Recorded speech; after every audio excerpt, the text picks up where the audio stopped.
Primero, muchísimas gracias a todos por venir a esta presentación y especialmente aquí a Javier, a Jesús y a Nuria por acompañarme y prestarse a hablar de mi libro. De verdad, muchísimas gracias. Y también a Alejandro y a Tomás por todo el trabajo que han hecho desde la editorial y por estar también aquí. Voy a empezar hablando yo en algo que quizá no sea demasiado habitual, pero puesto que tengo... lo que voy a hacer es hacer un pequeño recorrido sobre algunas de las preguntas que estructuran el libro y sin entrar en demasiado detalle, pero un poco para que veáis las líneas que recoge o que intentaba recoger con el trabajo que hice, y luego, pues si os parece, después de darle la palabra a ellos, pues abrimos el turno por si queréis preguntar cualquier cosa. Bien, en primer lugar, una de las cosas que hace el libro es cuestionarse la pertinencia del uso del concepto de generación, que es un concepto muy recurrente en el ámbito intelectual y político. Y es muy recurrente porque la flexibilidad del concepto lo hace muy atractivo para organizar la sucesión de grupos y establecer periodizaciones, que es una cosa con la que funcionamos mucho en el ámbito académico e intelectual. El problema del término es toda la carga semántica que trae consigo, que hace que su utilización a veces sea muy confusa o sea imprecisa. Entonces, en la primera parte del libro, lo que intento hacer es un intento de trabajar una teoría, un modelo sobre las generaciones que, en primer lugar, diferencia analíticamente entre lo que es el origen y el destino generacional. Es decir, entre el origen entendido como aquellas similitudes entre un grupo de sujetos que se deben a procesos de construcción subjetiva parecidos, similares, y otra parte el destino, que sería aquel momento en el que se genera una coyuntura que hace que un grupo se reúna y participe de alguna manera como una agrupación social coherente, que son dos cuestiones distintas. Además, esta teoría que intento desarrollar obliga a explicitar los límites sociales de una generación, es decir, cuál es la extensión social de la generación, hasta dónde llega más allá del discurso que los sujetos tienen sobre sí mismos. Yo creo que modestamente esa teoría va más allá del libro y puede ser útil para otros contextos, para otros trabajos, incluso para cuestiones muy actuales. Entonces, esa es la primera parte. Y luego, en segundo lugar, lo que me proponía era hacer un análisis sistemático sobre la generación del 14. Es un grupo que es muy conocido para la historia intelectual y política de España, porque es un grupo que ha tenido mucha importancia y por tanto hay muchos trabajos sobre eso. Entonces, la pregunta es ¿qué aporta este trabajo en particular? Yo creo que lo que aporta es la idea de un estudio sistemático sobre el grupo con un enfoque que no se había hecho hasta entonces. ¿Qué es lo característico de este enfoque? En primer lugar, que estudian los firmantes de dos manifiestos, son un total de 169, aunque no hay datos de todo, hay datos de unos 100, 110, depende de las variables, con el intento de dar una visión más amplia del grupo, escapando o intentando escapar a sesgos en la selección de las personalidades que se consideran relevantes para la generación. Es decir, un intento de una imagen de la generación más allá de los nombres más conocidos. Luego, en segundo lugar, que tiene que ver también con esta misma cuestión, el estudio que plantea, que recoge el libro, considera que el estudio de las élites políticas no se puede afrontar atendiendo solamente a los nombres más brillantes o más reconocidos, sino que hay que atender a aquellos que en su época permanecieron en la sombra o que incluso hoy día todavía no se les conoce, y que eso es lo que permite dar una imagen real y completa del grupo.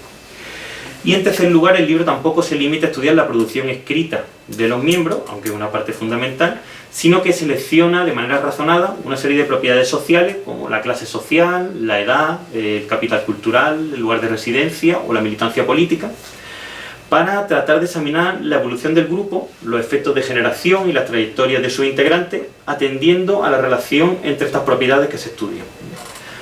Con eso lo que pretendía escapar era de la idea de dar razones sobre por qué el grupo se comportaba así o por qué la evolución del grupo era tal, atendiendo a entidades metafísicas como el espíritu del tiempo o la idea de reducir el comportamiento de los agentes a cálculo estratégico, atribuirle juicios de intenciones, de los cuales no podemos estar seguros, o evaluaciones en términos morales, con un vocabulario que habla de cosas como conversiones súbitas o traiciones o cosas similares que son muy habituales, especialmente en la política.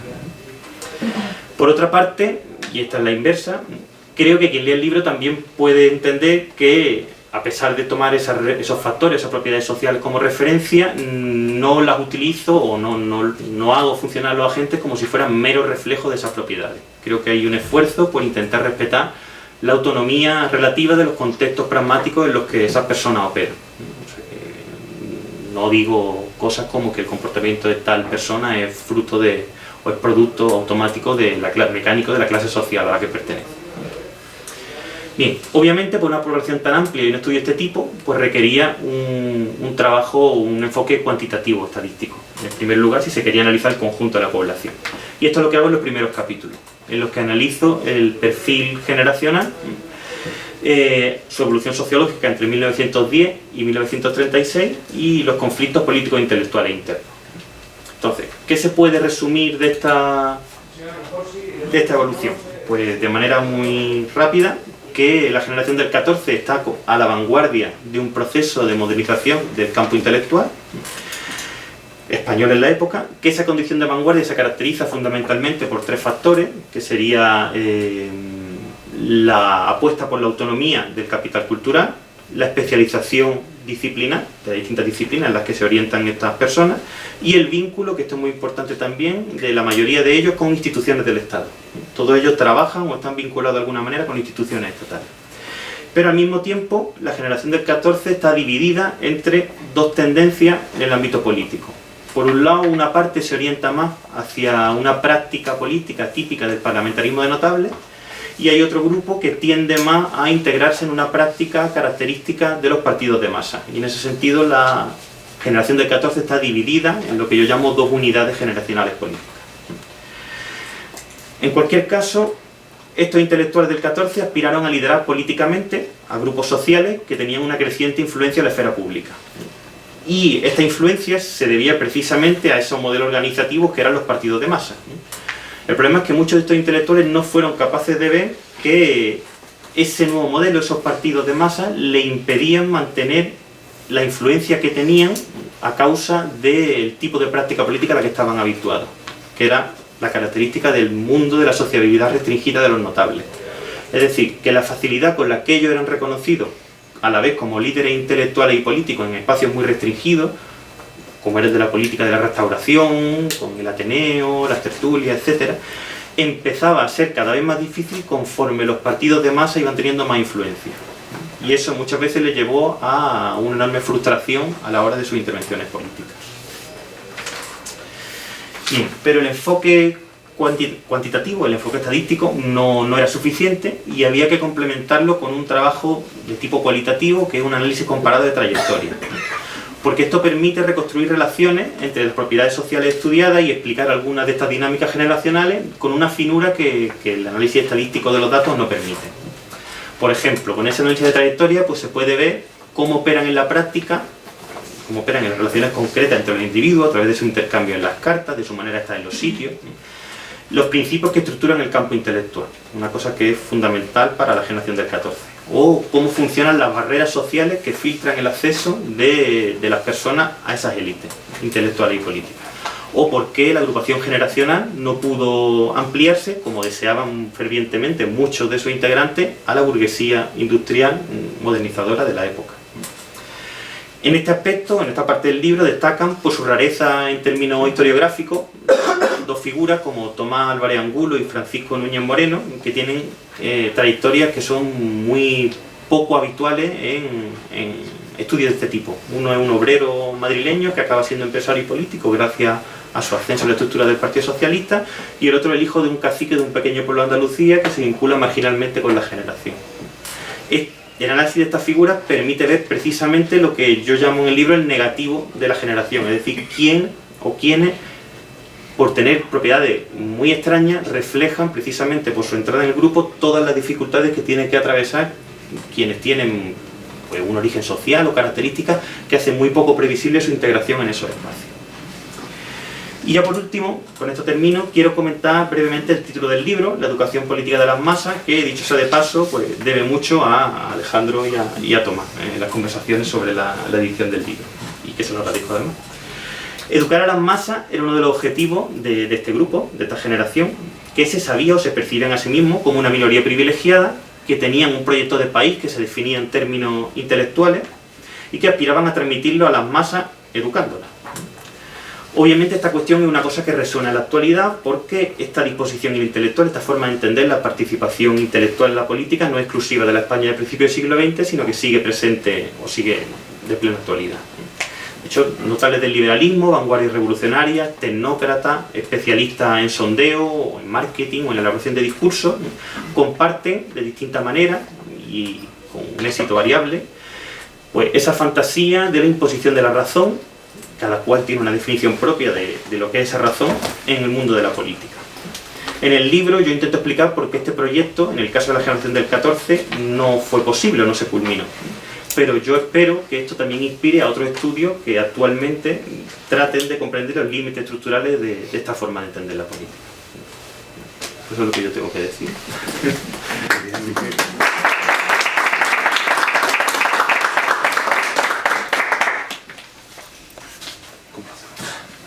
Por orden. Yo voy de último. Por orden de aparición. Me toca. Bueno, pues me toca. Bueno, en primer lugar, muchas gracias a Jorge por haber pensado en mí para la presentación. Muchas gracias a Alejandro y a Tomás, a la editorial, porque sacar estos libros pues siempre es un esfuerzo y siempre es una aventura, palabra tan orteguiana, ¿no? Y muchas gracias también a Marcial Pons, que nos acoge aquí con Carlos Pascual tantas veces, ¿no? Bueno, lo primero que hay que decir es que lean el libro y también que lo compren, que es lo que normalmente pues quieren las librerías y las editoriales cuando los publican, ¿no? Y es importante que si queremos seguir manteniendo una cultura libresca, pues se compren libros y se mantengan las editoriales, ¿no? Yo soy de los que ya lee mucho en digital, pero bueno, cada vez incluso estoy volviendo más al papel últimamente, ¿no? Incluso tengo la impresión que, no sé, dicen que está estudiado, que memorizas más cuando lees en papel que cuando lees en digital, quizás te dispersan más, ¿no? Bueno, algunas de las cosas que voy a señalar van a coincidir con lo que ha dicho Jorge. Yo resaltaría en primer lugar algunas virtudes del libro. Primero, ese enfoque sociológico que Jorge ha resumido, donde por un lado pues entra esa escuela de Cádiz, que ya la conocemos así, con tus maestros Paco Vázquez y José Luis Moreno Pestaña, entre otros temas la sociología de la filosofía y otro tema importante, el cuerpo como capital simbólico en la promoción social, las páginas que dedicas sobre ese tema a Francisco Núñez Moreno y a Tomás Álvarez Angulo son realmente además bastante entretenidas, incluso divertidas, ¿no?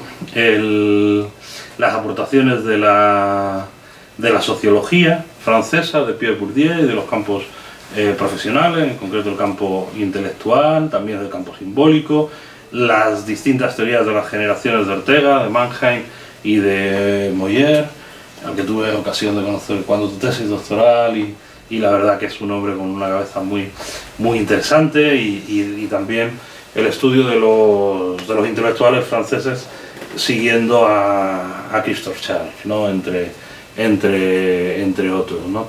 Hay un buen aparato teórico con todas estas aportaciones sociológicas, que además no es especialmente pesado, son temas a veces duros cuando uno no está metido en ese vocabulario, pero Jorge lo hace ameno de tal manera que se entiende bien, y cómo consigue diferenciar para que el lector entienda luego ese proceso de desarrollo de la generación del 14 entre modo generacional, unidad generacional y conjunto generacional, ¿no? Bueno, lo segundo que querría destacar del libro es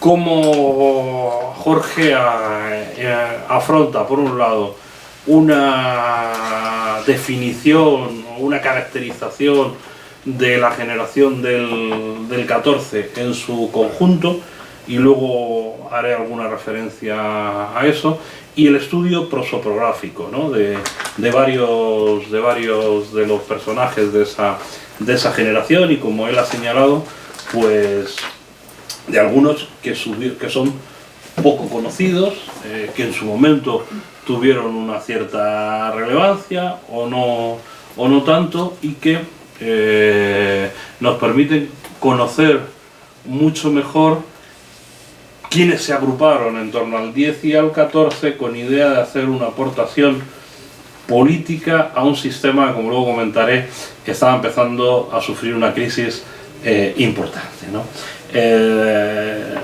Ese tratamiento prosopográfico de varios de los firmantes de los manifiestos, e incluso de algunos que no están en los manifiestos, pero que son claramente miembros de esa generación del 14, creo que es una de las aportaciones más interesantes del libro, ¿no? Cómo van construyendo muchos de estos personajes sus trayectorias. En el caso de Tomás Álvarez Angulo y de Francisco Núñez Moreno, eran trayectorias completamente desconocidas para el lector común, yo creo que para la inmensa mayoría de la gente, y en otros casos como Maeztu, Araquistáin, Azaña, Ortega o Urgoiti, pues son sin duda mucho más conocidas, ¿no? Es muy importante aproximarse al contexto de una generación conociendo a un grupo amplio de autores, lo que, y ahí sí tendría una cierta discrepancia con el autor, lo que no debe llevar a la renuncia de un canon, ¿no? Yo creo que el problema de los cánones es que sean herméticos. Si los cánones son abiertos, se pueden ir cambiando, pues a mí no me parece del todo mal. A mí no se me ocurre una historia occidental sin seguir leyendo a Aristóteles, ¿no? Entonces el que durante un proceso largo de la historia una serie de autores se hayan ido decantando como lecturas que han ido componiendo nuestra cultura, me parece que tiene su relevancia, y que el estudio de esos autores, de esos textos, aunque como bien señala Jorge, no solo de los textos, sigue teniendo importancia. O sea, creo que hay que complementar esa visión sociológica, y Jorge además lo hace bien, ¿no? Hay que complementar esa visión sociológica con el estudio de un cierto canon. Evidentemente Tomás Álvarez Angulo y Francisco Núñez Moreno tienen trayectorias biográficas muy entretenidas para leerlas ahora, pero creo que seguiremos leyendo a Ortega dentro de 100 años, y esto pues recurriremos a tu libro para ver quién eran estos personajes, pero de lo que han escrito, de lo que han aportado a la historia universal, pues nos interesará relativamente poco. No quiero decir que no tenga gran interés lo que has contado. Bueno, de hecho voy a leer una frase. Cuando Francisco Núñez Moreno la familia está dudando a qué le dedica, ¿no? Y si estudia o no estudia, ¿no? Y si le mandan a la universidad, y es una familia rica de pueblo donde la cultura interesa bastante poco, ¿no? Y entonces el abuelo, después se junta toda la familia para decidir qué va a hacer con el niño, ¿no? Y dice el abuelo, después de haber escuchado, dice: os he escuchado atentamente a todos, y lo que digo es que en el instituto o en la universidad el chico no va a hacer otra cosa que perder el tiempo. No hay nada más inútil. Lo sé de buena tinta, pero hoy en día un título abre puertas, sobre todo si es de abogado. Dinero tienes, dirigiéndose al padre, y si necesitaras yo te adelanto. Si Frasquito, que luego su tía Carmen le dice: en Madrid no digas que te llaman Frasquito, porque si no, no te va a tomar nadie en serio, don Francisco. Si Frasquito vale o no vale para estudiar, ya se verá. Tiene un carácter inquieto, es verdad, pero eso no quiere decir que no vaya a ser responsable. Desde luego es listo y espabilado. Me recuerda a mí mismo a su edad. En mi caso, cuando el negocio del Pedernal no encontré el apoyo de mi familia, pero sí del pueblo. Y ya ves cómo salió. Mándalo a Málaga y que sea lo que Dios quiera. Desde luego tiene ese parrafito, ¿no? Nos permite entrar perfectamente en la sociología de esos pueblos de España de finales del siglo XIX, principios del siglo XX, donde el capital cultural en muchos casos se valoraba realmente poco. Bueno, la tercera virtud del libro es, como decía antes, la caracterización general de la generación del 14 a través de 169 firmantes de los manifiestos de la joven España en 1910 y la Liga de Educación Política en 1914. Voy, porque me estoy extendiendo más de lo que me tocaba, voy a resumirlo muy brevemente, ¿no? Y en parte Jorge lo ha dicho, ¿no? Bueno, es una generación que se destaca por su capital cultural, por su competencia, que es una palabra también que utiliza mucho Ortega justo en ese instante, tiene un artículo dedicado así, por cierto, en el que sale el término generación del 98, especialización, burguesía liberal madrileña, principalmente, aunque tienen el ánimo de llegar a provincias, son jóvenes en su mayoría, hay pocos obreros, aunque hay guiños importantes al PSOE. Jorge destaca sobre todo en el manifiesto de la joven España, que de hecho tiene la sede en la Casa del Pueblo. He visto en el manifiesto, cuando lo citas, que Augusto Barcia pone como dirección la Casa del Pueblo para recibir las cartas, ¿no? Pero también en el de la Liga de Educación Política Española, Ortega habla del Partido Socialista, del movimiento sindical, como las únicas potencias de modernidad, pero con los que no puede confundirse su grupo por sus credos dogmáticos, con tantos inconvenientes para la libertad, que tiene una religión doctrinal. Es una élite que quiere educar a unas masas, que lo importante para ellos no es tomar el gobierno, sino fomentar la vitalidad social. Es muy interesante, pero eso lo dejo para luego en el debate, si queréis, cómo a partir de Vieja y Nueva Política son los socialistas los que rompen con Ortega, no tanto Ortega el que rompe con los socialistas. Es muy dura la crítica de Saboriz, entre otras cosas, cuando reseña la conferencia de Ortega Vieja y Nueva Política del 14, entre otras cosas dice: nada esperábamos de él, como nada esperamos de los de su casta. O sea, hay un enfrentamiento típico de clase, ¿no? Ahí, ¿no? Esa clase es la clase burguesa, no podemos esperar nada de ella. Es muy interesante, que no lo leo ahora, cómo caracteriza Tomás Álvarez Angulo al PSOE cuando entra en él. Dice: no sabíamos nada más, no habíamos leído El Capital, no entendíamos qué quería decir con eso, pero bueno, había una serie de reivindicaciones que nos parecían interesantes, ¿no? Son el grueso mayoritario de los miembros de la generación del 14 son periodistas y escritores, pero frente a la generación del 98 hay también un núcleo amplio de profesores universitarios, y llama la atención, y Jorge lo resalta, que hay muchos menos abogados de lo que aparentemente pudiera parecer en una generación que tiene una clara vocación política, y que la carrera de la abogacía abría claramente ese mundo político. Es una generación que presenta un proyecto europeizador como modernización de España. Es fundamental también la importancia que le dan al Estado. Muchos de ellos son funcionarios, primero pequeños funcionarios de término medio, pero en la República muchos de ellos ya altos funcionarios. El debate sobre el papel que el Estado tiene que desempeñar en la modernización de la sociedad es fundamental desde mediados del siglo XIX, y en qué medida ese Estado policía del liberalismo tiene que transformarse en un Estado que invierta, en un Estado que tenga un peso mayor en la economía, que genere educación, que genere transformación en las obras públicas, urbanización, etcétera, etcétera. Es una generación que abre nuevos espacios de socialización, y que eso tiene que ver mucho con la institución libre de enseñanza. Es una generación en que el aspecto universitario también es muy importante, y luego tienen un claro vínculo, sobre todo a partir del 13, con el Partido Reformista, ¿no? Aunque luego ese vínculo se va a ir diluyendo en la medida en que el Partido Reformista fracasa en su intento. Muy resumidamente, tres ideas centrales que me parece que se pueden comentar al hilo del libro. Una, que esa generación nace en un momento de crisis grave del régimen de la Restauración. Y además es interesante que reflexionemos sobre la crisis de la Restauración y la crisis de la transición. Ahora, ¿no? Es después de la Semana Trágica, es el momento en que se han roto los partidos del turno, es el momento en el que, tras la muerte de Canalejas en el 12, el Partido Liberal queda deshecho. Es el momento en el que, cuando Antonio Maura se niega a alternar en el poder porque el rey prefiere a Dato, después de la muerte de Canalejas, rompe también el turno. Es el momento en que el Partido Socialista ha decidido entrar en el juego parlamentario con la conjunción republicano-socialista de 1910. Hasta entonces no había querido jugar en ese juego parlamentario.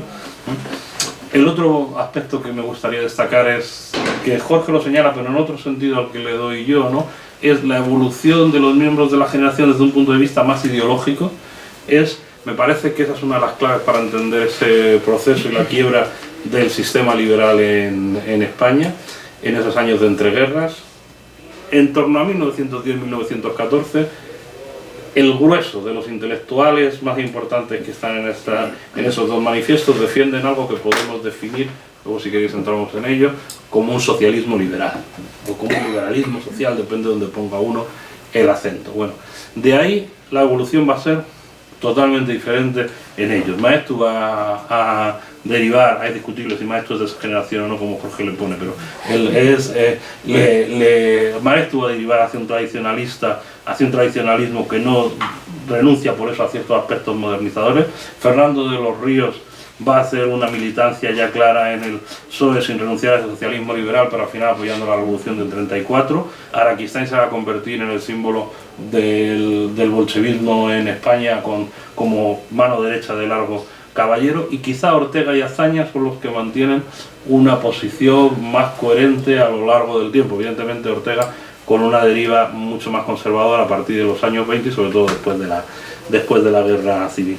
Y por último, y con esto termino, que lo ha señalado también Jorge, como muchos de los representantes, de los integrantes de esta generación, no son capaces de adaptarse a una política de masa. Siguen pensando en una política de notables y siguen con la rémora de esa política de notables. Representan, por tanto, una política nueva, no tan nueva. Si notable lo cambiamos por partido, pues podríamos estar hablando de un tiempo más actual, ¿no? Una política nueva, no tan nueva. Bueno, gracias.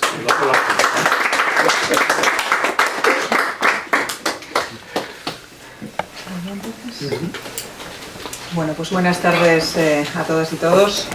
Para mí es un placer tener la oportunidad de hablar del libro de Jorge, sobre el que yo me voy a pronunciar desde luego desde la perspectiva de una beneficiada, ¿no? Del tipo de investigación que aquí se presenta. No soy ni mucho menos experta como Javier en la materia y en los autores de los que aquí se habla, pero siempre he seguido con mucho interés el itinerario y los resultados publicados por esa escuela a la que antes se refería Javier como escuela de Cádiz, y también de Granada, puesto que ahora os habéis trasladado, ¿no? Por lo menos en parte, salvo Paco Vázquez, ¿no? Que sigue en Cádiz.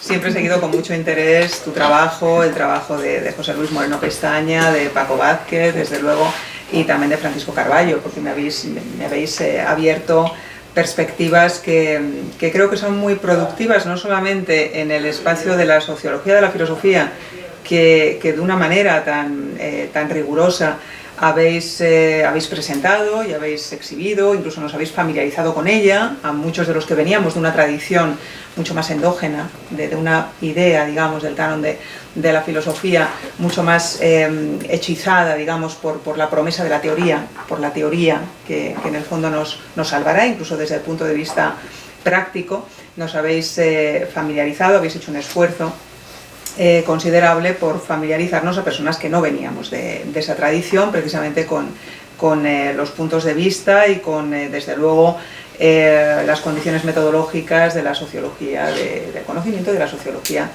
de la filosofía. Pero creo que también el tipo de ejercicio que tú aquí presentas, que reúne una cantidad de material archivístico, de trabajo histórico, de trabajo que le obliga al filósofo, digamos, a necesariamente llevarse bien con las ciencias sociales, ¿no? Ese es el formato de tu ensayo. Creo que ese ejercicio que tú presentas aquí y que tiene este trasfondo y que tiene este alcance colectivo, porque eso es una comunidad, y yo creo que hay que enorgullecerse también de eso, ¿no? Eres digamos un investigador con una línea muy clara, pero enmarcado en ese espacio al que me refería antes, ¿no? Y creo que vuestro trabajo, tu trabajo en concreto y el ensayo del que aquí hablamos también beneficia mucho, es muy esclarecedor acerca del tipo de decisiones que la práctica de la filosofía ha tomado con respecto a sí misma y con respecto al lugar que la filosofía debe ocupar, incluso la función social que la filosofía debe ocupar, ¿no? En nuestros contextos sociológicos, en el espacio de la ciudad, en el espacio nacional, incluso desde el punto de vista de la construcción de un horizonte político y de un horizonte que también, por supuesto, tiene que ver con la integración territorial. Y esta última cuestión, creo que está un poco en el horizonte, ¿no? Siempre, del trabajo que propones. Bueno, como estamos muy urgidos por el tiempo, por medir un poco, articular mi intervención, voy a hacer referencia a 4 cuestiones. Voy a intentar no solaparme demasiado con la primera intervención y también con tu presentación, y ocuparme de 4 cuestiones que en varios momentos, digamos, con frecuencia interpelan a tu trabajo desde el punto de vista, o digamos desde consideraciones que tienen que ver con desarrollos posteriores, por supuesto, con desarrollos que podría tener tu ensayo, que podría tener tu mirada, no con vistas, digamos, a criticar de una manera facilona, pues por qué no esto, por qué no este autor, por qué no esta prosopografía, por qué no esta elección, no desde ese punto de vista, sino más bien cuestiones que digamos, proceden de la meditación que yo he sido capaz de dedicar al ensayo y desde luego del calado y de la profundidad que me parece que tiene, ¿no? En primer lugar, me ha parecido muy interesante, y como decía al principio, desde fuera, desde la mirada de la no especialista, ¿no? Como es mi caso, me ha parecido muy productivo, muy fructífero el uso que tú haces de ese nodo epistémico, digamos, de la generación, ¿no? Y la reconstrucción que haces con una ayuda importante de la escuela francesa, de Bourdieu, pero también de Christophe Chartres, que ya ha sido citado, de la unidad generacional. ¿Cómo se llega a la unidad generacional? Me ha parecido muy interesante cómo ese nodo epistémico, ¿no? De la generación tú lo presentabas constantemente, precisamente no como algo intuitivo, sino como algo contraintuitivo. Tiene que ser contraintuitivo. Es decir, a la generación se llega, no se parte de la presuposición de la generación. A la generación llegamos, incluso la generación debe ser el resultado no tanto de una construcción a priori, metodológicamente ya muy condicionada por el horizonte, por la perspectiva que se quiere ganar acerca de la sociedad, sino que a la generación llegamos incluso reconociendo como compañeros de viaje, no solo aquellos que han firmado manifiestos conmigo, en el caso de la Joven España, en el caso de la Liga de Educación Política Española, con las diferencias que ya se han mencionado y que son muy interesantes, con las diferencias que dan, digamos, esos 2 años de 1910-1913, ¿no? Es llamativo como en el manifiesto de la Joven España, aunque a mí me ha interesado más el segundo de los anexos, ¿no? El segundo manifiesto, pero como en el primero la cercanía de la Semana Trágica, la cercanía, por supuesto, de esa nueva combinación política que rompe con esa alternancia de los políticos más ligados, digamos, al horizonte del siglo XIX, donde el Partido Socialista ya tiene un protagonismo, cómo ese contexto histórico inmediato genera en los firmantes de ese manifiesto de la Joven España unas preocupaciones por el pueblo, por la construcción de una cultura común, por la integración territorial, ¿no? En una nación como España.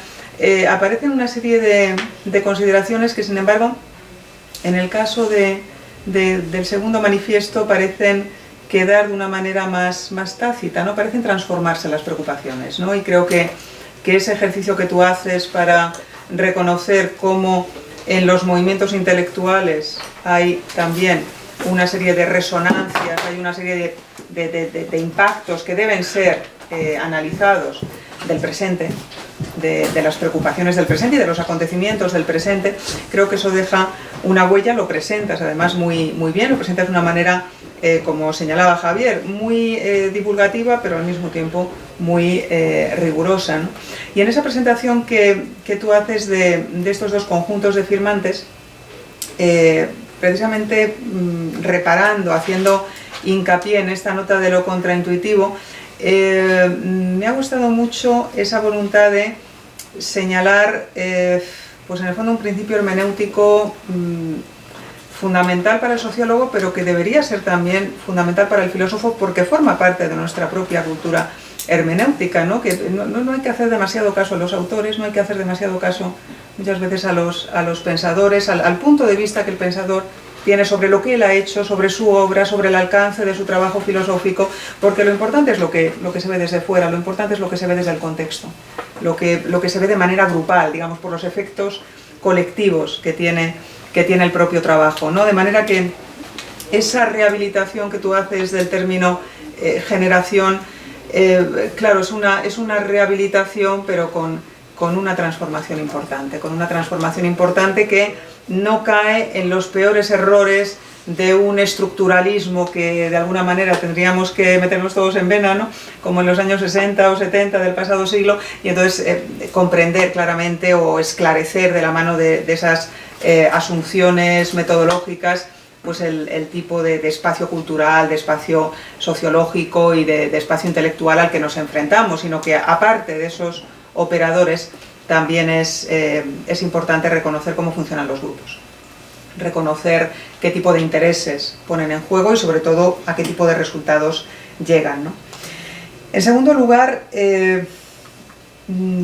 me ha parecido también muy fructífero, muy productivo, digamos, el punto de vista, en el fondo, la línea de fuga que tú extraes de todo este análisis de la generación del 14, la línea de fuga que lleva a una transformación de la filosofía en España, de la práctica de la filosofía en España, que ya está operando en ese momento. La generación del 14 es una generación muy expuesta a la actividad periodística, muy expuesta a la divulgación casi como deber, como imperativo relacionado con ese programa de educación política de las masas, pero la filosofía está experimentando también en estos momentos una creciente especialización de la que tú levantas acta, y que desde luego tienen un autor como Ortega, seguramente pues uno de sus portavoces fundamentales, y al tiempo que esa especie de angustia por la especialización va operando en el territorio universitario, ¿no? O en la, digamos, identidad, en la encarnación académica universitaria de la filosofía, las ciencias sociales se van divorciando cada vez más de ella y van ganando también su propio espacio, ¿no? Esta cuestión que nos podría llevar perfectamente, que seguramente nos llevaría al contexto de la discusión entre Bueno Sacristán en torno a la identidad de la filosofía, en torno a la concepción de la filosofía, creo que puede encontrar, eso me ha parecido muy fértil, ¿no? muy bien traído en tu exposición, en tu análisis de la generación, de este espacio intelectual. Podríamos encontrar la arqueología de ese debate y de esa disputa precisamente en este espacio sociológico, en este espacio de convivencia intelectual y en este espacio también por el liderazgo intelectual, por la producción filosófica, pero también cultural, por supuesto, pero eminentemente filosófica, del liderazgo cultural, que se quiere traducir muchas veces de una manera excesivamente rápida en liderazgo político. Y ahí nos encontraríamos pues, a estas figuras, especialmente a estas figuras del tipo Ortega, Azaña, Araquistáin, Maeztu, es decir, ahí, digamos, presenta un tipo de personaje en el que el ideal del liderazgo cultural quiere traducirse, quiere reflejarse en un liderazgo de dirección de las masas, de dirección de la sociedad, ¿no? Claro, yo apuntaría en relación con este asunto quizá las diferentes direcciones, digamos el diferente destino que finalmente reconocemos en cada una de estas figuras que acabo de mencionar, nos dan también una lección relacionada con las apariencias que sufre la propia filosofía en su práctica. Es decir, qué quiere hacer o qué ha querido hacer también históricamente, qué quiere seguir haciendo la filosofía desde el punto de vista de su función social.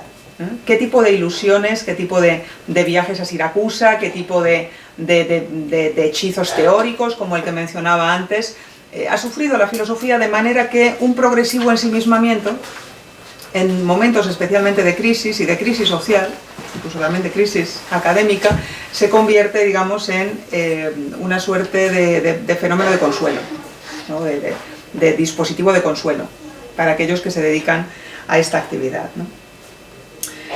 Tercera cuestión, quizá lo que más me ha llamado la atención del ensayo, lo que me ha resultado también más entusiasmante, porque se trata de una línea de trabajo con la que me siento muy ligada, muy vinculada y con la que simpatizo siempre desde el principio, ¿no? La presencia de estas figuras un tanto discordantes, un tanto heterodoxas porque son populares, ¿no?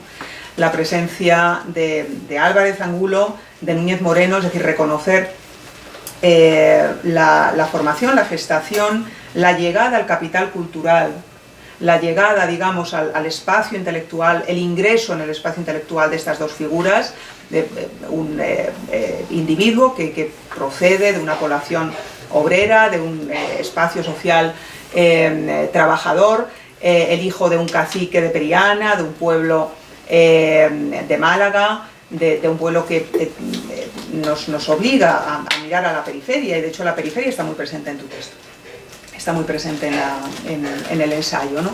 Esas dos figuras me han parecido, por un lado, muy complementarias del canon, digamos, de la superficie más visible, más legible también para los historiadores de la filosofía de la generación del 14, y me ha resultado tremendamente provechosa en la medida en que te ha permitido, sobre todo la figura de Álvarez Angulo, reconocer como determinada intuición, determinada capacidad intuitiva para vestirse como es adecuado, para ingresar en los juegos sociales de la intelectualidad madrileña como es debido, como esa, digamos, disposición o predisposición incluso de este autor, ¿no? Hacia, digamos, la adquisición del capital erótico, como es debido, y aquí pues citas por supuesto el ensayo de 2016 de Moreno Pestaña, y te sirves de él de una manera muy productiva. Me ha resultado en esas páginas, ¿no? Me ha resultado muy llamativo, no puedo sino estar de acuerdo, digamos, con la importancia que esta serie de dimensiones y de rasgos en el fondo estéticos que tienen que ver con la aparición del sujeto en un medio cultural, en un medio intelectual, revierten, impactan en la producción de subjetividad. Claro, ¿qué ocurre con Álvarez Angulo? ¿Qué ocurre con la legitimación de su figura? ¿Qué ocurre con Núñez Moreno? Pues en el caso de Álvarez Angulo prácticamente lo que dibujas es un itinerario de vida, es una aventura muy ligada al ensayo y al error, al descubrimiento, en muchos casos casi salvaje, de realidades que él escoge, pero escoge, digamos, en el vacío. Es decir, Álvarez Angulo es un individuo que no deja constantemente, digamos, por decirlo a la Blumenberg, ¿no? Con ayuda de cierta antropología filosófica del siglo XX, no deja de extraer latencia, no deja de digamos, excavar, ¿no? en una dinamis, en una potencia que él mismo no sabe en qué consiste, ¿no? pero de alguna manera hay una suerte de voz interior, ¿no? que le llama a la supervivencia, que le llama también al encaje en un medio para el que no está preparado, porque no tiene las herramientas culturales, ¿no?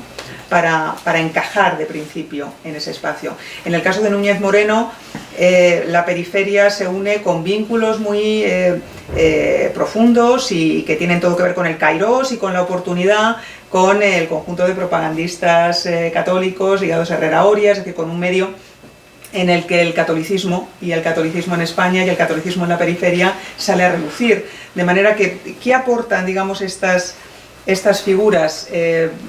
Creo que aportan precisamente lo que al canon siempre le debe acompañar, no como una mala conciencia, sino como un suplemento necesario.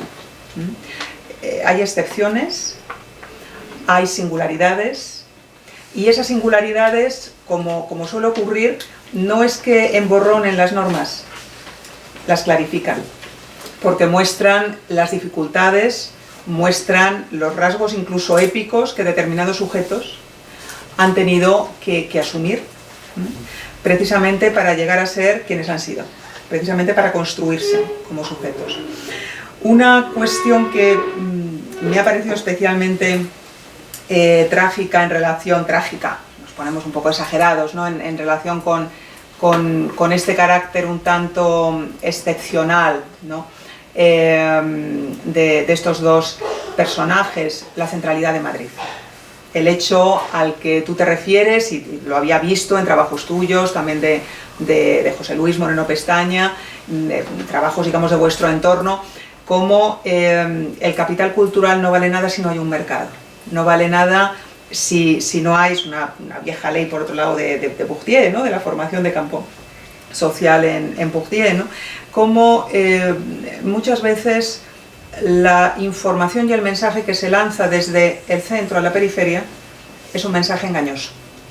Tú antes hablabas de que este ensayo, y creo que es verdad y que lo haces de una manera admirable, rompe con esa visión de las generaciones ligadas a los espíritus de la época, ligadas a esos relatos, esas narraciones en los que de repente determinados sujetos se caen del caballo paulinamente, o bien traicionan, o bien de repente ven la luz, ¿no?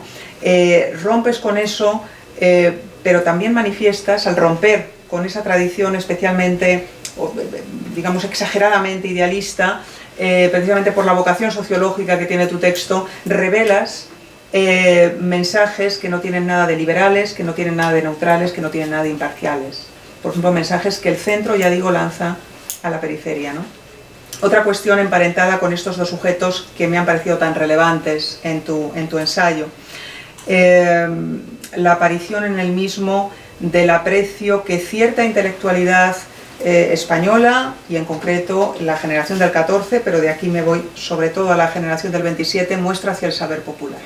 Yo me preguntaba, leyendo estas biografías tan peculiares de Álvarez Angulo y de Núñez Moreno, sobre todo la de Álvarez Angulo, recordaba personajes muchas veces silenciados, sepultados por la triste historia española, cultural española, como es el caso de Rafael Dieste. Pensaba también, por supuesto, en José Bergamín. Pienso también en Ramón Pérez de Ayala, que está presente, que es uno de los firmantes, además del primero de los manifiestos, ¿no? de la joven España, y cómo en estos tres autores que he mencionado aparece una visión de lo popular que no me parece orteguiana, tampoco me parece ligada a un autor como Maeztu, una visión de lo popular donde digamos, de abajo, ¿no? A partir de las clases más humildes o de las clases en principio más ignorantes, también se aprecia una producción de cultura que merece ser recogida por el intelectual. Es decir, ¿con qué me quedo de la mano de estas dos figuras un tanto extravagantes para lo que suele ser la formación del intelectual en la España de comienzos del siglo XX? me quedo con esa llamada de atención acerca de espacios de sociabilidad cultural, espacios de producción de intelectualidad que no son eminentemente burgueses. Por eso te citaba estos tres autores, ¿no? Dieste, Bergamín, pero también Pérez de Ayala. Su mirada no es cualquiera, es una mirada interesada, no es esa mirada que se interesa por el desinterés, ¿no? A la que tú hacías referencia en el ensayo y que es tan reconocible para tantos de nosotros, ¿no? Y finalmente, en los 2 minutos que me ha recordado Tomás, que tengo una cuestión que yo creo que salta a la vista, y salta a la vista para cualquiera, para ti mismo, y que en el fondo pues seguramente es una deuda que tenemos todos los que nos dedicamos a la filosofía en España, o que hacemos historia de la filosofía, o que intentamos aumentar la autoconciencia que la filosofía tiene de sí misma. ¿Qué pasa con las mujeres? ¿Qué pasa con el espacio femenino, ¿no? Recordaba de una manera mucho más ligada a la generación del 27, mujeres como Concha Méndez, Concha de Albornoz, la propia María Zambrano o Maruja Mayo. Es decir, creo que el espacio intelectual, no únicamente filosófico, no exclusivamente filosófico, el espacio intelectual generado por mujeres a comienzos del siglo XX, las mujeres republicanas, por de pronto, creo que merecerían, ¿no? Es uno de los desarrollos que me venían a la mente cuando leía tu ensayo, ¿no? ¿Por qué no intentar reconocer también y reconstruir una unidad generacional a partir de diferentes posiciones generacionales, ¿no? Y contextos generacionales en un entorno prioritariamente femenino, ¿no? Prioritariamente compuesto por mujeres? Creo que cuestiones como la atención a un saber no especializado, la atención a un saber popular, a un saber incluso doméstico, que nace del pueblo, que del pueblo llega a la ciudad. Creo que esa continuidad entre saber especializado y saber que en el fondo es el saber de las prácticas de supervivencia material, que en cualquier pueblo, digamos, pueden manifestarse, y que además las mujeres son especiales detentoras, ¿no? de ese tipo de saber o de ese tipo de episteme. Creo que estas cuestiones saldrían a la luz necesariamente y permitiría, por supuesto, ganar una perspectiva más rica, más plural, que es en la que tú estás, ¿no? En la que estáis vosotros, en Cádiz y en Granada, acerca de cómo se han generado figuras intelectuales, cómo se han generado trayectorias intelectuales y sobre todo cómo éstas revierten en el tipo de sociedad que tenemos, ¿no? Muy bien.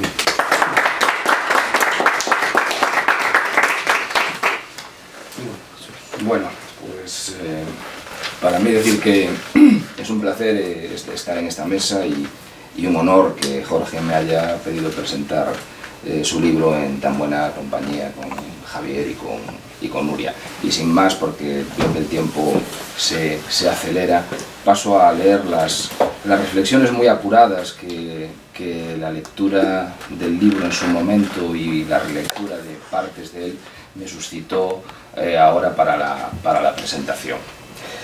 El libro de Jorge Costa pertenece a esa nueva generación de estudios de sociología de la filosofía, y con eso y en algunas de las cosas que voy a decir aquí se recogen aspectos que naturalmente ya han dicho mis compañeros. A esa nueva generación de estudios de sociología de la filosofía que hace algunos años comenzaron brillantemente en España sus maestros Francisco Vázquez y José Luis Moreno Pestaña. Recuerdo que cuando salió la obra de Paco Vázquez, Filosofía Española, Herederos y Pretendientes, un grupo de compañeros y compañeras vinculado a un proyecto de investigación, proyecto en el que estaba Antonio García Santesmases, organizamos un seminario en la Fundación Ortega, a la que acudieron, y aquello fue algo casi milagroso, una gran mayoría de los personajes de los que trataba el ensayo, es decir, los así llamados herederos y pretendientes.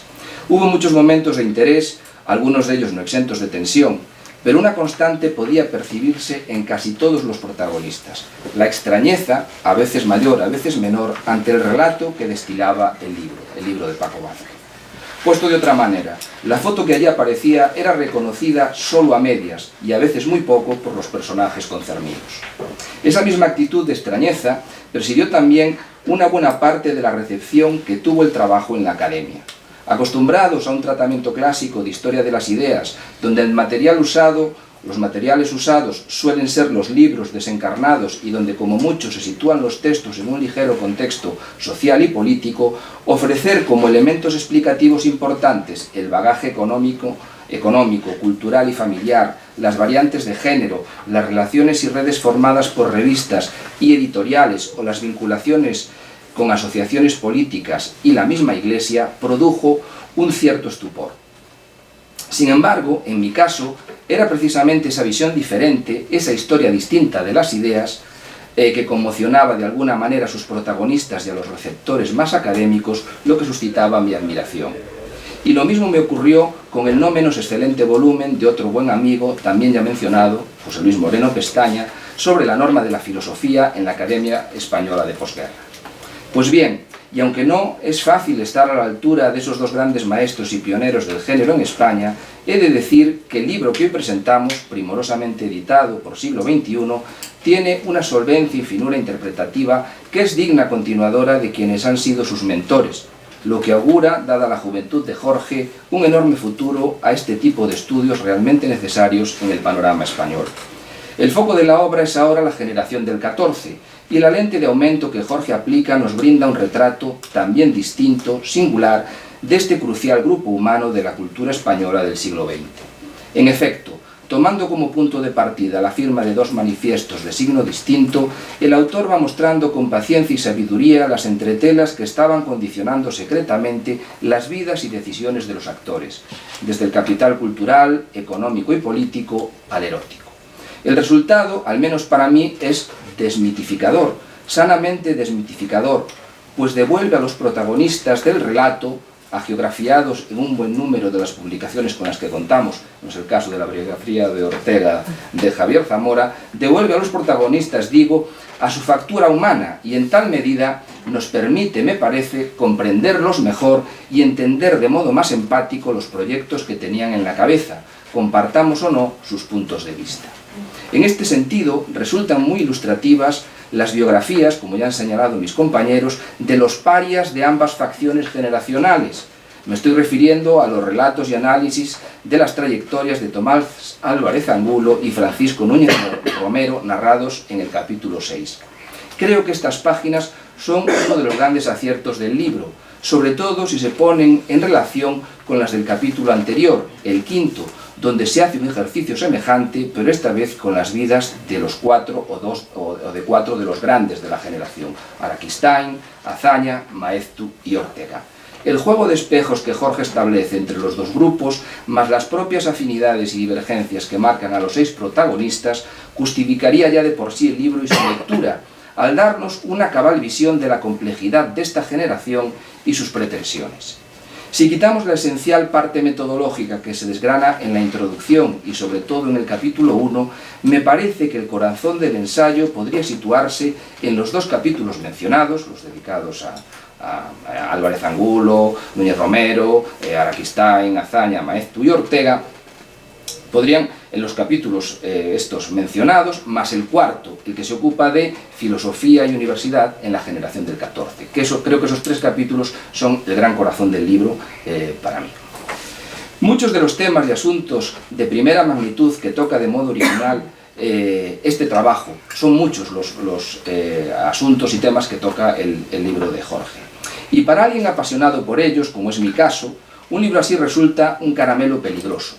Peligroso sobre todo para ustedes, porque yo también he padecido al presentador o presentadora, al conferenciante, es decir, que da una conferencia y se extiende y al final, digamos, eso se termina convirtiendo en un acto que no es una presentación del libro. Pero sin querer caer en ello, permítanme ya, para ir terminando, decir algo sobre la manera en que Jorge entiende el objetivo último de esta generación con respecto a España y a cuyo servicio está todo el aparataje conceptual, sociológico e histórico que se despliega magistralmente en la obra. Y ese objetivo es, como no podía ser menos, el que da título al ensayo, la educación política de las masas.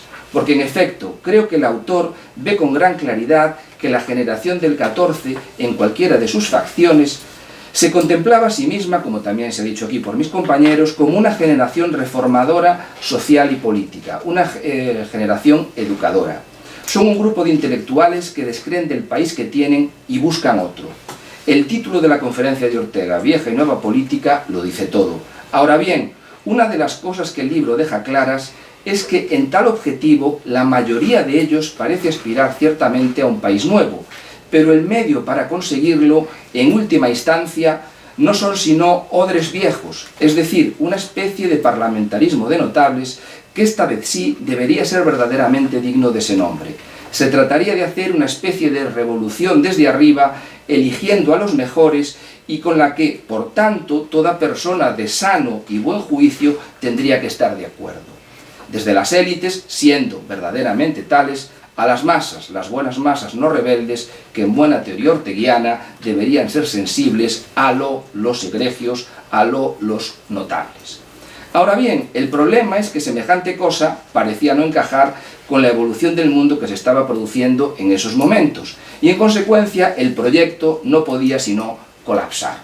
Jorge Costa, y este es uno de los grandes méritos del ensayo, muestra con enorme lucidez la poca perspicacia que tuvieron una gran mayoría de los hombres del 14 para percatarse de lo que suponía la emergencia de los partidos de masas. Solo vieron, fruto en gran parte de su proceso de socialización, el lado negativo de tales partidos y del sindicalismo. Poco supieron flexibilizar sus opiniones y entender que las cosas habían cambiado y que lo nuevo que ellos habían grandemente contribuido a traer no era posible subsumirlo en viejas formas de hacer política propias de otras épocas. Porque esa especie de armonía deseada entre el intelectual y las masas, esa especie de oráculo guía en que consistía el hombre de ideas que naturalmente debía ser seguido en sus consejos, si es que alguna vez existió en la forma idealizada en la que la manejaban, se había esfumado. Percatarse de algo así trajo desolación, resentimiento y mucha melancolía. Y si ahora ya para terminar me permiten hacer un cierto parangón con los tiempos modernos, cosa siempre arriesgada, pero yo creo que bueno, es parte de nuestro deber o una posibilidad hacerlo, pues si me dejan hacer este parangón con los tiempos modernos, ¿no tienen ustedes muchas veces la sensación de que los intelectuales no parecen aprender la lección de que el mundo es plural? De que no hay una sola razón, sino muchas, de que las perspectivas no son la mayoría de las veces reducibles unas a otras y que por lo tanto en política, pero también en la vida, hay que negociar. ¿No creen que muchas veces en el panorama político español de la última jornada se ha confundido, y no confundan esto, perdón, con una defensa de la transición y del modelo que había antes, ¿no? Estoy en otra cosa y si quieren después de tiempo lo aclaramos. ¿No creen que muchas veces en el panorama político español de la última jornada se ha confundido ese terreno de la contingencia por excelencia, que es la política, con un seminario de facultad donde en la mayoría de las ocasiones, y dependiendo de la secta en la que se esté, se sale absolutamente convencido de que las soluciones pasan por una y solo una forma de encauzar la realidad?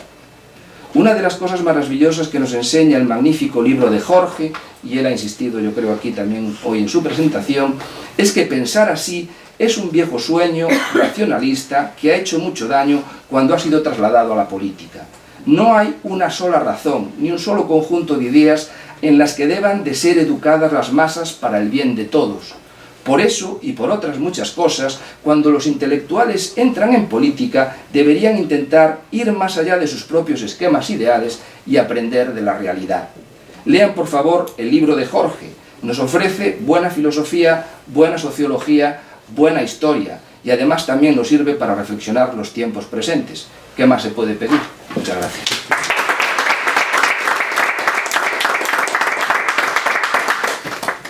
Bueno, tenemos 5 minutitos. Si alguien quiere hacer alguna pregunta o algún comentario. Bueno, yo en nombre de la editorial tengo que agradeceros a los cuatro la estupenda presentación y por supuesto a Marcial Pons que nos acoge en esta segunda casa que es para nosotros Marcial Pons. Es curioso porque buena parte de este debate lo tuvimos incluso a la hora de catalogar el libro, a la hora de estructurar el libro dentro de la salida comercial, una cosa que parece banal, pero que es crucial para que el libro llegue a un espacio concreto en el que un lector, a veces un lector teledirigido, pero a veces un lector que simple y llanamente se pasea por allí, lo encuentre y lo lea. Y precisamente ese enfoque, esa manera de asomarse a la filosofía, a esa escuela de Cádiz, hoy Granada, tan presente en el libro, fue lo que en buena medida condicionó que el libro aparezca dentro de una colección de historia, que no es exactamente eso, pero sí es eso también. Y dice mucho del enfoque, de la aproximación del libro y del tipo de lector al que el libro podría ir dirigido, ¿no? No solo el lector de filosofía es hechizado por la teoría, que me ha gustado mucho la expresión, como el lector de historia que se asoma a una suerte de historia, de la filosofía, de las ideas, de sociología, de la cultura, de la intelectualidad, una mixtura para aproximarle un tema de absoluta actualidad. ¿Ves? Un tema de absoluta actualidad, la relación entre las élites intelectuales y el discurso pedagógico dirigido hacia la sociedad, normalmente hacia ese sector de la sociedad aparentemente menos nutrido culturalmente, y cómo eso tiene una lectura política, lectura cultural, lectura ideológica. No, llevamos la friolera de 5 años debatiendo eso, aquí, hoy, literalmente, en España. O sea, hay que decir que el libro no podía ser más actual, teniendo en cuenta que nos estamos asomando a un siglo atrás. Yo no sé si, evidentemente no, cuando te asomaste a tu tesis no tenías eso en la cabeza, pero realmente has hecho una tesis doctoral que acaba el libro de rabiosa actualidad, a pesar de tener un siglo. Nada, simplemente quería agradeceros a todos los que estáis aquí y pediros disculpas por los tiempos. En este caso la librería pues marca unos tiempos lógicos, que es cerrar a las 8 de la tarde para que ellos puedan ir, y poco más. No sé si hay dudas o espacio, si no... Pues, con una cerveza yo creo que puedo. Con una cerveza seguir debatiendo, pero mil gracias a todos, y con una cerveza seguimos el debate, estamos abiertos a seguirlo. Gracias a todos. Muchas gracias.